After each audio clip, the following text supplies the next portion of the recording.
할렐루야. 오늘은 종료주일입니다. 종료주일은 사순절의 마지막 주일이고 고난주간이 시작되는 날입니다.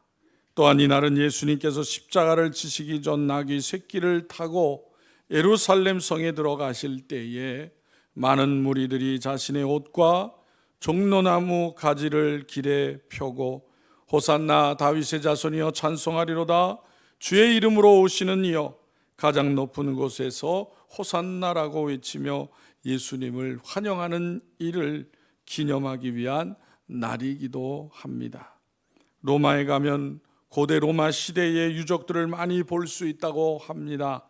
그 중에 가장 화려하고 오늘날에도 잘 보존되어 있는 유적은 로마 황제들의 개선문이라고 합니다. 콘스탄티누스의 개선문이 있고 티투스의 개선문 등이 있는 것입니다. 그 중에 유명한 것이 콘스탄티누스 황제의 개선문이라고 합니다. 거의 완벽한 모습으로 보존되어 있는데 높이가 20m 정도 되고 각 벽면에는 황제의 업적과 관련된 조각들이 새겨져 있다고 합니다. 프랑스의 나폴레옹이 이탈리아를 침략하였을 때 이 개선문을 보고 탐내어서 가져가려고 하였지만 가져갈 수가 없었습니다. 그래서 프랑스 파리안 중심에 그와 같은 개선문을 만들었는데 그것이 에투알 개선문이라고 합니다. 여러분, 개선문이 무엇입니까? 승리와 영광을 상징하는 장식물입니다. 로마인들이 가장 영광스럽게 생각했던 것은 개선 행진에 참여하는 것이었습니다. 승리한 장군은 화려한 4마리의 말이 이끄는 마차를 타고 시내의 중심 도로를 행진하였습니다. 길가에는 수많은 사람들이 꽃을 뿌리며 그 황제 또 개선 장군의 이름을 연호하였습니다. 그 뒤에는 전쟁 포로들이 끌려오고 있었고 전쟁에서 노역한 보물들을 실은 마차를 싣고 자랑스럽게 행진을 하였던 것입니다. 여러분, 이 시간 본문 말씀은 예수님께서 마지막으로 예루살렘 성에 들어가는 모습을 나타내고 있습니다. 예수님의 개선 행진이라고 할 수가 있습니다. 이날은 제자들과 따르던 무리들이 꿈꾸도 오던 그런 순간이었습니다. 그러나 예수님의 예루살렘의 입성은 초라하기 그지 없었습니다. 예수님은 군마를 타신 것이 아니라 어린 나귀를 탔던 것입니다. 마가복음 11장 2절에 보면 예수님께서 제자들에게 아직 아무도 타보지 않은 나귀 새끼를 데려올 것을 명령하셨습니다. 예수님의 개선식에 사용할 것은 군마가 아니라 나귀 새끼였습니다. 그 나귀 새끼가 멍에를 매지 않았고 아무도 타보지 않았다고 했습니다. 그것은 순결을 상징하는 것입니다. 세상의 주권자들은 권세를 부리고 폭력도 사용하지만은 예수님은 겸손의 왕이며 평화의 왕으로 이 땅에 오셨습니다. 평화의 왕이신 예수님은 이미 여러 번 반복하여서 자신의 예루살렘에 올라오셔서 당하실 일에 대하여 말씀을 하셨습니다. 예수님은 자신의 예루살렘에 올라가 장로들과 대제사장들과 서기관들에게 많은 고난을 받고 죽임을 당하고 제3일에 다시 살아나게 된다고 여러 차례 말씀을 하셨던 것입니다. 그러므로 예수님께서 예루살렘에 올라가시는 것은 예수님의 죽음과 부활을 향한 길이며 모든 인류에게 구원을 주시는 중요하고도 뜻깊은 일이 아닐 수가 없는 것입니다. 여러분, 본문의 말씀에 예수님의 예루살렘 입성의 의미가 무엇입니까? 첫째는 예수님께서 고난을 받기 위해 가시는 길이었다는 것입니다. 예수님은 예루살렘으로 들어가는 것이 장로들과 대제사장들과 서기관들에게 고난을 받고 결국은 십자가에 못 박히게 된다는 것을 아시고 계셨습니다. 그러나 예수님은 결코 그 길을 거부하지 아니하시고 스스로 그 길을 선택하시고 예루살렘으로 당당히 들어가신 것입니다. 그것은 예루살렘으로 들어가는 것이 주님이 가셔야 할 길이었기 때문입니다. 그래서 예수님께서 누가복음 13장 33절에서 이렇게 말씀합니다. 그러나 오늘과 내일과 모레는 내가 갈 길을 가야 하리니 선지자가 예루살렘에서 밖에서는 죽는 법이 없느니라고 하셨고, 마태복음 20장 28절에서는 인자가 온 것은 섬김을 받으려 함이 아니라 도리어 섬기려 하고 자기 목숨을 많은 사람의 대속물로 주려 함이라라고 말씀을 하셨습니다. 당시 장로들과 대제사장들과 서기관들은 사내들인 공회의 구성원들이었습니다. 그리고 그들은 유대 백성을 대표하는 사람들이었습니다. 그런데 이렇게 백성을 대표하는 사람들이 함께 모여서 무엇을 했습니까? 예수님을 잡아 십자가에 넘겨줄 것을 모의하였던 것입니다. 이처럼 예수님의 죽음은 유대 백성의 대표자들이 주도 면밀하게 모의한 일이었다는 거예요. 그러나 예수님께서는 그러한 사실을 아시고도 예루살렘을 향한 길을 거부하지 아니하셨던 것입니다. 그런데 억울한 죄목으로 무고하게 체포되신 예수님께서 부당하게 재판을 받으셨을 뿐만 아니라 여기저기 끌려다니시면서 굴욕적인 신문을 받으셔야 했다는 거예요. 예수님은 제사장 안나스의 법정에서, 또 제사장 가야바의 법정에서도, 분봉왕 헤롯의 법정에서, 그리고 총독인 빌라도의 법정에서도 신문을 받으셨던 것입니다. 예수님에 대한 죄가 정해지고 군병들에게 넘겨지자 군병들은 예수님을 조롱하기 시작하였습니다. 그들은 예수님에게 자색옷을 입히고 가시면류관을 머리에 씌운 후에 갈대로 예수님의 머리를 쳤습니다. 침을 뱉고 손바닥으로 때리기까지 하였던 것입니다. 그리고 십자가에 못 박기 위하여 끌고 갔습니다. 이처럼 예수님은 모든 사람에게 버림을 받으실 뿐만 아니라 모욕을 당하셨던 것입니다. 수치와 업신여김을 받으셨습니다.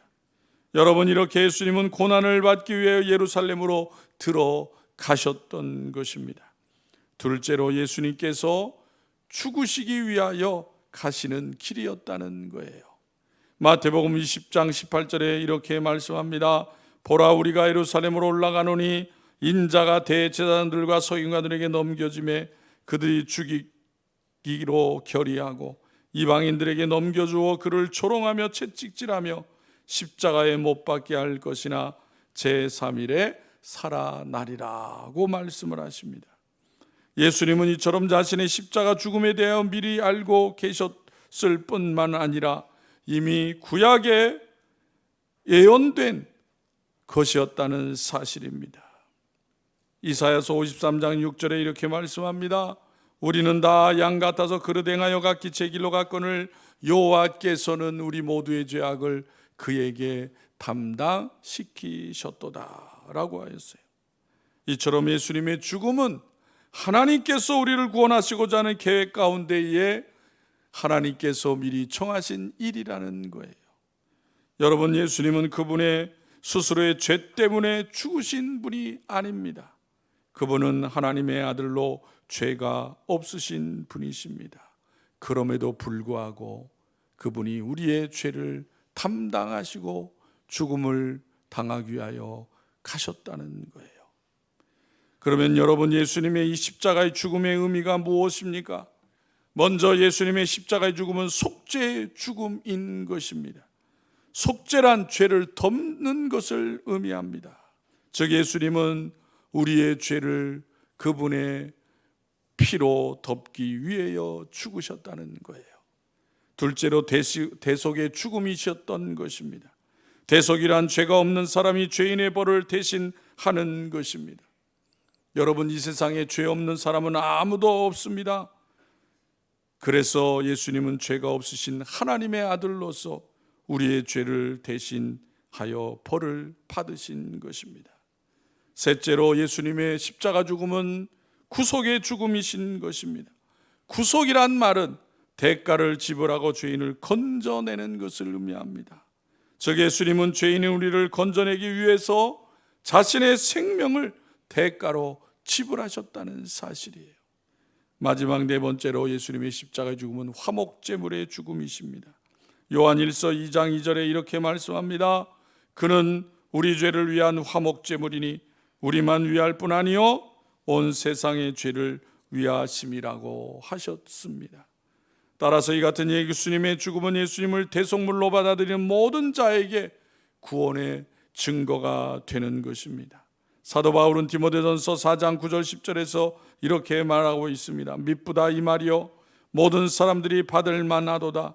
이는 위하여 우리가 수고하고 힘쓰는 것은 우리 소망을 살아계신 하나님께 두미니 곧 모든 사람 특히 믿는 자들의 구주시라고 하였습니다. 그렇습니다. 예수님께서는 십자가의 죽음을 받아들임으로 세상의 구세주요 우리의 구주가 되셨습니다. 성도 여러분, 우리의 죄를 위해 십자가에 죽으신 예수님의 이 같은 구속의 은혜를 항상 감사하며 살아가는 성도들이 되시기를 바랍니다. 세 번째, 예수님은 부활하기 위하여 그 길을 가셨다는 거예요. 예수님께서 십자가의 죽음만을 말씀하신 것이 아니라 3일 만에 다시 살아날 것을 제자들에게 말씀해 주셨습니다. 그리고 예수님께서는 그 말씀대로 장사된 지 3일 만에 부활하셨습니다. 또한 예수님께서는 대제사장의 신문을 받으면서 내가 말하였느니라 그러나 내가 너희에게 이르노니 이후에 인자가 권능의 우편에 앉아 있는 것과 하늘 구름을 타고 오는 것을 너희가 보리라 라고 말씀을 하셨습니다. 이것은 예수님께서 십자가에 죽으셨지만 또 그분의 부활과 승천과 재림을 말씀하여 주신 거예요. 여러분, 부활하신 예수님은 영광의 몸, 신령한 몸, 능력의 몸을 입으셨습니다. 이는 그분이 사망 권세를 이기시고 승리하신 것을 나타내 주시는 것입니다. 그러므로 이러한 예수님의 부활은 바로 우리에게 참 소망이 되는 것입니다. 예수님의 부활은 그분의 신성을 증명하는 것입니다. 하나님의 아들이시기 때문에 부활하신 것입니다. 그래서 로마서 1장 4절에 성결의 영으로는 죽은 자들 가운데에서 부활하사 능력으로 하나님의 아들로 선포되셨으니 곧 우리 주 예수 그리스도 신이라고 증거하고 있는 것입니다. 또한 예수님의 부활은 구원의 성취를 증명하고 있는 것입니다. 우리는 예수님의 부활을 통해 우리의 죽을 몸도 그분의 은혜를 힘입어 부활할 것을 믿게 된 것입니다. 그러므로 여러분, 이 땅의 삶으로 끝나는 것이 아니라 주님이 부활하시고 하나님 나라에 승천하신 것처럼 우리에게도 주님 오시는 날 부활의 영광이 있을 것을 믿으시기를 바랍니다. 예수님께서는 요한복음 5장 29절에 이렇게 말씀합니다. 선한 일을 행한 자는 생명의 부활로, 악한 일을 행한 자는 심판의 부활로 나오리라. 그러므로 우리는 몸의 부활을 바라봄으로 썩지 않을 영원한 산소망을 가지고 사는 것입니다. 사도 베드로는 베드로전서 1장 3절에서 이렇게 얘기했습니다. 우리 주 예수 그리스도의 아버지 하나님을 찬송하리로다. 그의 많으신 긍휼대로 예수 그리스도를 죽은 자 가운데서 부활하게 하심으로 말미암아 우리를 거듭나게 하사 산소망이 있게 하시며라고 하였습니다. 그렇습니다. 주님의 부활과 승천하심으로 인하여 우리는 주님께서 다시 오신 날 주님 앞에 부활의 몸으로 기쁨과 감사함으로 주님을 맞이하는 복된 선도인 것을 믿으시기를 바랍니다. 마지막 네 번째로 예수님께서 다 이루시는 길을 가신 것입니다. 예수님께서 십자가에 돌아가실 때 마지막으로 뭐라고 말씀하십니까? 다 이루었다고 하셨습니다. 여러분, 예수님께서 다 이루었다는 말씀은 무슨 뜻입니까? 다 마쳤다는 의미인 것입니다. 무엇을 다 마치셨습니까? 우리의 죄와 죄책을 다 마쳤다는 말씀이에요. 또한 이 말씀은 다 지불되었다는 말씀인 것입니다. 저 우리의 구속의 값이 다 지불되었다는 거예요. 무엇으로요? 십자가의 보혈로 다 지불되었다는 것입니다. 이로써 사탄은 우리에게 아무것도 요구할 수 없게 되었습니다. 그러므로 예수 안에 있는 자들에게는 결코 정죄함이 없다고 성경은 말씀하고 있는 것입니다. 그리고 다 이뤘다는 말은 다 응하였다는 의미를 가지고 있습니다. 이는 하나님께서 예수님께 명하신 모든 일이 그분의 순종하심으로 말미암아 성취되었음을 말씀하는 거예요. 따라서 다 이뤘다는 예수님의 말씀은 인류의 속죄가 완성되었다는 승리의 선포인 것입니다. 성도 여러분, 예루살렘으로 향하시던 예수님은 고난을 받기 위해 가셨고 죽으시기 위해 그 길을 가신 것이고 또한 부활하시기 위해 가신 길이었습니다. 그리고 그것은 마침내 주님이 이 땅에 오신 목적을 다 이루시기 위해 가신 길이었습니다. 성도 여러분, 사도 바울은 빌립보서 3장 10절, 11절, 12절에서 이렇게 고백합니다.